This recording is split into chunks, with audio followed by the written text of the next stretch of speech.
Kryetari i Partisë Demokratike Sali Berisha ka ftuar qytetarët që t'i bashkohen protestës kombëtare të opozitës kundër qeverisë së Rama. Në një konferencë për mediat, Berisha deklaroi se protesta mbetet forma kryesore e përballjes politike me qeverinë dhe paralajmëroi se opozita nuk do të ndalet deri në realizimin e objektivave të saj. Vala e protestave të opozitës nuk ndalet kurrë gjë në realizimin e qëndrimit.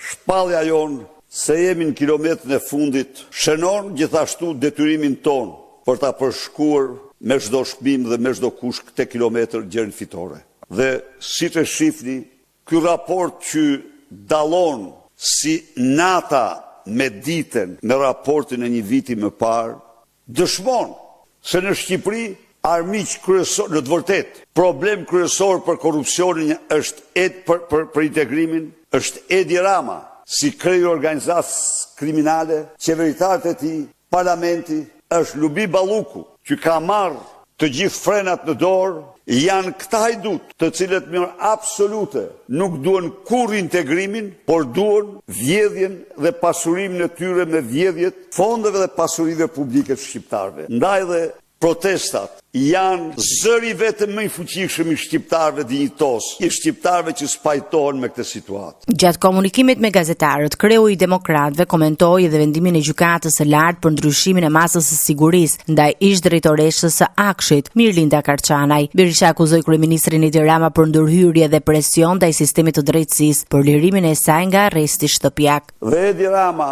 pasi mbylli çështjen Balluku duke përdorur 83 votat e krimit, ja doli nëpërmjet Ilir Pandës, ish ministri socialist, të nxjerr nga arresti shtëpiak një eksponent kryesor të grupit të strukturuar kriminal, të vlerësuar nga Prokuroria Speciale, grupi strukturuar kriminal, vetëm e vetëm sa ajo në çdo hap, në çdo veprim, në çdo akt ka zbatuar lindat, ka zbatuar urdhrat, kërkesat e lindës së Surrelit. Protesta e kësaj të premte është protesta e 8 kombëtare që opozita organizon kundër qeverisë socialiste. Ndryshe nga tubimet e mëparshme, organizatorët kanë bërë të ditur se këtë herë nuk do të ketë fjalime politike. Sipas planit të paralajmëruar nga opozita, protestuesit fillimisht do të grumbullohen para godinës së kryeministrisë dhe më pas do të marshojnë drejt institucioneve shtetërore, të cilat opozita i akuzon për korrupsion dhe lidhje me krimin.